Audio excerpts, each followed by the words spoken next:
Hello there, children. Hey, Chef. Ooh, call the doctor. Who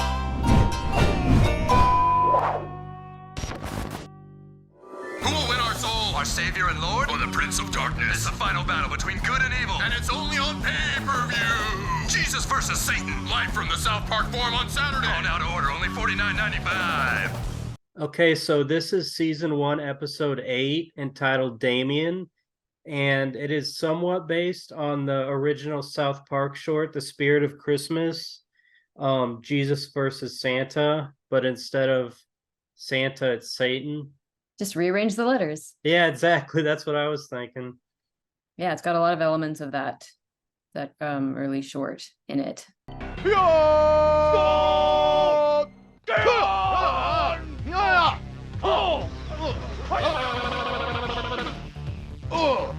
Oh, and I should mention that we actually recorded this before, and Sarah's audio didn't work, so we're doing it over again. Yeah, that was very sad. Yeah. But we get to But- do it all over again, so that's fun. Yes, I mean, you can't watch this episode too many times. Yeah, This is fun. that's exactly right. Praise the Lord! Thank you, sweet Jesus, for showing us the light. See you later. This is a good one. It's one that, again, a lot of these episodes that are really early, I kind of saw way later, out of order and such, but because I already knew about some of the stuff that this foreshadows. I'd already seen it, so it was interesting. It was that way for me too, kind of. I didn't see them all in order. Yeah. This was actually the last season 1 episode I ever saw. Oh, I wonder. Yeah, I don't know the order. I should have looked into that. See, like, if I could figure that out for myself. Yeah, I remember this episode was like the one I talked about this last time that got me in trouble because I was cussing at school. I was cussing some dude out over a girl at school, and my mom found out about it. And she of course blamed South Park. So she's like, I don't think you should be watching that anymore if you're going to talk like that. And she's like, isn't this new episode, our next episode, you're going to watch like one of the worst ones because we are Catholic? And she knew it was Jesus versus Satan. So this was like the forbidden episode, the closest to a forbidden episode I could get because my mom was really cool about it for the most part. I want you all to meet our new classmate. What's your name again? Damien! Say hi to Damien. So the chanting that's happening, like while every time Damien appears, they're saying Rectus Dominus, which translates to it's like fake Latin, but it's like clearly supposed to be like rectum, like ass master, basically. Yeah. Which is because that's a phrase they use in English. So I thought that was funny. Anytime there's like, I love all the language gags, like the foreign language little hidden things they do. Yeah. What isn't cheesy poofs at the end of it too when they chant that? Yeah. They throw cheesy poofs in there. And I know that. So the other thing I know about this one is it was a few things. So Trey kind of based this also on, obviously it was based on the movie The Omen, but yeah, also kind of on his own experience with like a school that he changed to when I think it was 2nd grade, that he like switched schools like late in the year, so there was only a few weeks left and he couldn't really make friends with anybody because they were all like long established in their friend groups, and so he kind of felt like an outcast and like he felt like angry and vengeful and hateful. yeah, So he's, like, exactly. put himself in this Damien character. You know, being the new kid in school sure can be hard. Matt and I know from firsthand experience because, well, we used to beat the crap out of the new kids all the time. It's kind of funny that they directly ripped off the name Damien from The Omen of the evil kid. When I think of Damien, I think of The Omen 2 because that has like a grade school Damien in it, I think. Oh. And then the third one is they're trying to kill Jesus, like he's gonna be born, and they go through and kill all these babies that were born on the same day that Jesus was born. So they're trying to get to the Jesus baby by killing all these babies. Oh, that's lovely. Yeah, well written and just genius cinema. What the hell's going on here? Look, it's that guy from the public access show. And that was the first time we see Jesus interacting with like people outside of the TV show, like the Jesus Yeah. and Pals show. So it's like establishing that he is in fact a real character. It's really Jesus. It's not just like some guy pretending to be him or who thinks he's Jesus. Like, no, it's literally Jesus lives in South Park. Yeah. I love that. And I like it when Priest Maxie says, "Hey, it's that guy from the public access show." Instead of saying Jesus, it's Jesus. That's a good joke. He points at him and says that. That's really funny. I like these, like the crayon drawings on Cartman's. I always love it when they do that. Because it looks like real crayon, and I know they kind of do that sometimes with certain textures and stuff, like they'll scan things in. But yeah, the voice of Damien was supposed to be Mike Judge, but it was just too hard. He lives in Texas, or lived in Texas at the time, so they just like couldn't work it out. But that would have been cool. But they did get him for South Park movie. Yeah, he voiced Kenny at the end. That would have been cool if they had gotten Mike Judge. Oh, that would have been awesome. I love Mike Judge. Yeah, he's great. By the way, Mike Judge does Beavis and Butthead and King of the Hill and stuff, if you didn't know who he was. If you didn't know who he was, you should just stop watching this right now. You should be shot. Get out of here. You should be shot dead if you don't know who Mike Judge is. I wasn't harsh enough. You're right. They should be shot. I'll be harsh. I'll be harsh for you because that's my thing. What the? Dude, he turned Kenny into a duck-billed platypus. A what? Quack, quack. And Kenny is a duck-billed platypus because it's They're the most ridiculous. Yeah, the most worthless thing. animal. So why wouldn't Kenny be the most worthless animal? He's poor. Holy poop on a stick. And this is the first time we're seeing Satan, yes? Yes. And his voice was originally echoed, but they took that out after, I think in the Mexican Staring Frog, he had echo in his voice too, but after that they didn't use echo anymore. Who would have thought the direction they ended up going in with Satan? Yeah. Because he's like very traditional Satan in this one. Mm-hmm. Which was a great way to start out, but then later on you find out much more about the character. It's great. He's kind of just putting on a show in this, I guess. He does that for the Earth. He puts on a show for him, and then behind the scenes he's an innocent guy. Well, not innocent, but a sweet guy. Yeah, he's got a heart of gold. And he's had like the best character arc besides Mr. Garrison. He's had like the best character arc in the show. I miss him. They killed him off, but they could always bring him back easily. Where was he gonna go? Detroit? I was also gonna say I really like this.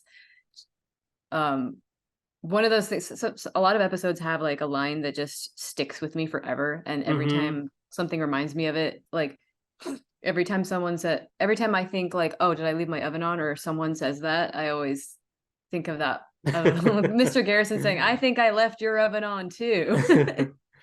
It's such a stupid, like, funny thing. I think I left the oven on. Yeah, I think I left your oven on too. Poor Pip. Yeah, they were gonna kill him off in this episode, weren't they? Yeah, he dies in this episode, you think, and then they weren't gonna bring him back in the next scene. Yeah. They were like, well, we'll kill him later. Yeah, exactly, way later, but eventually they got around to it.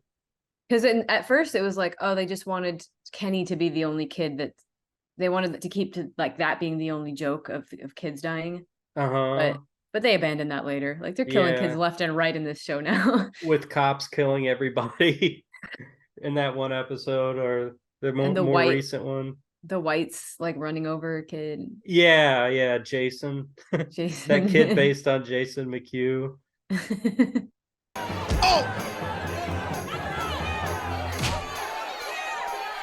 Come on, you little wuss. Fight! This is the first time we see Jesus get hurt too. Yeah, that's It's pretty a blasphemous. iconic moment for me. Jesus getting hurt. It almost makes me wish I were raised religious so that I could feel that Mhm. and the real impact of that comedy, but Oh yeah. almost, but not. Yeah, I'm oh, glad I I wasn't. totally feel it. It's not there like it was because when I was younger, I still felt like I still felt Catholic and Christian or whatever, but now it's like I don't even know what I feel anymore. I just know Jesus is scary. We talked about that last time, remember? Yeah. The paintings always scared me. I'm not going to go deep into detail again, but it'll No, but be I've a seen it'll be a behind the scenes thing that in the extras you'll I've get to see seen me talk about Jesus being scary.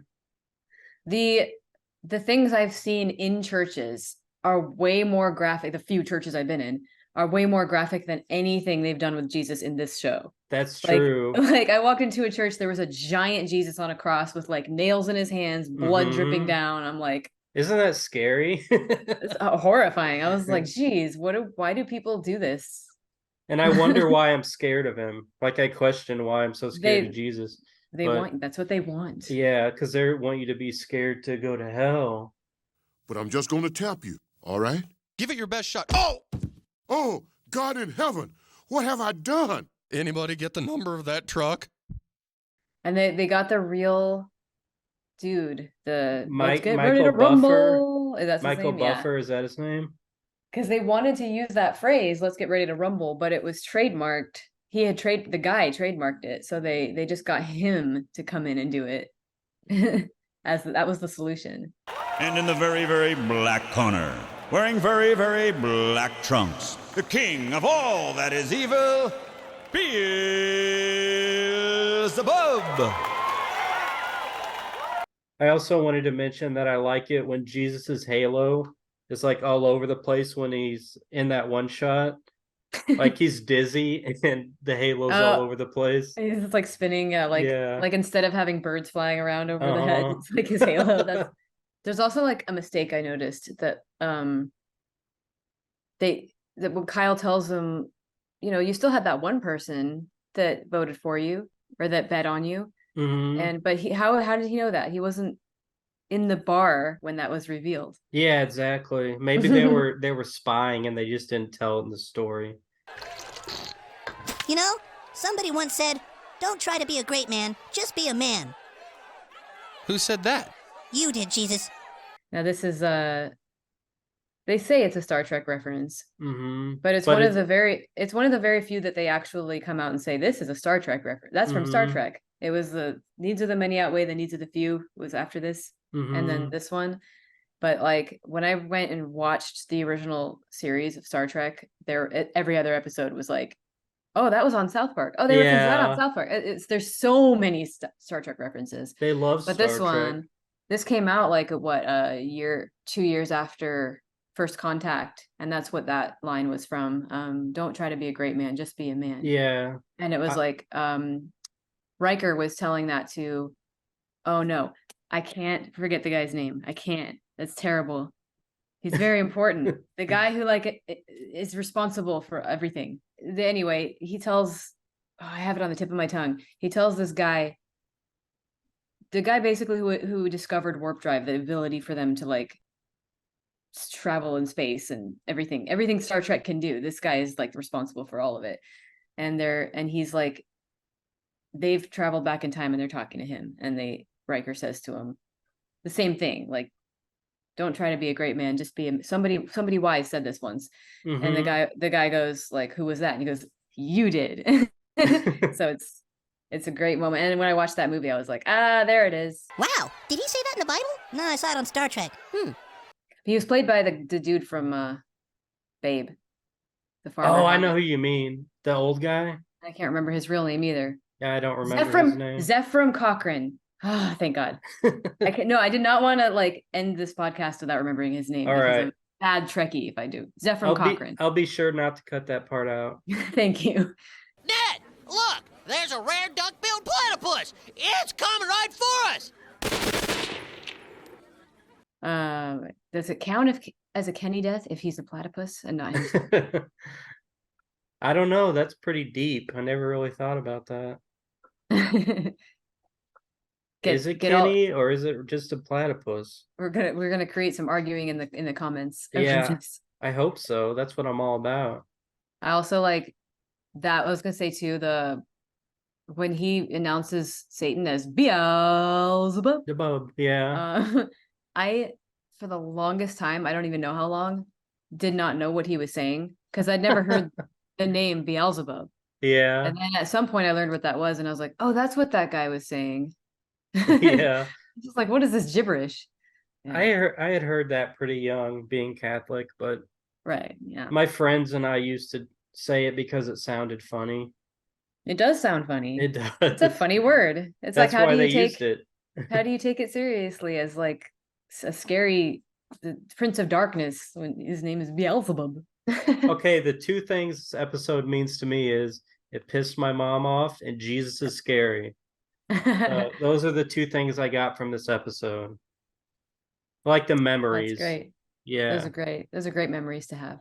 And it was good to see Jesus's ass kicked because he scares me so much. Got to make fun of the things you're scared of, right? Yeah, that's a good way to look at life. But thanks for joining. We hope you enjoyed yourself and we enjoyed ourselves. And we just love South Park, and we're glad you love South Park too, because it's still around, 26 years later, because of people like you.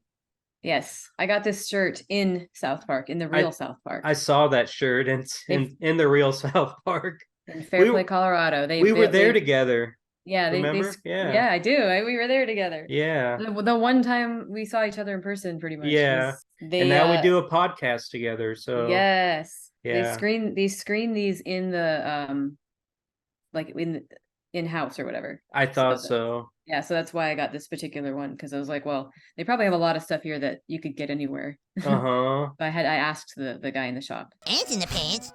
Ants in the pants. Ants in the pants. It's a game, dude. It's really fun. You son of a bitch! You were supposed to get me the red Mega Man. When we first recorded this and it got ruined. It was on the anniversary of the 1 year anniversary of when the 25th anniversary of the first concert, right? Of the concert, yeah, the first night of the 25th anniversary concert. So it was kind of special, and I had my 25th anniversary shirt on. But why'd you blow it then? You had one shot. I blew it because I didn't realize my audio wasn't being recorded. But it worked out. This one was better anyway. Yeah, I feel the same way. All right, guys. So Sarah, say goodbye to all your fans. Oh yeah, I have millions of fans, and you're welcome for bringing them all onto your views. You need to be, if we do live streams, you need to be on our live streams too. Even though things get kind of dirtier on there, and because it's me and Rob, and we You're go dirty all boys. out. We go all out on our offensiveness. So, but anyway, all right. I'm saying bye for the final time. I promise. Bye, guys. Thanks for joining. Bye. No more.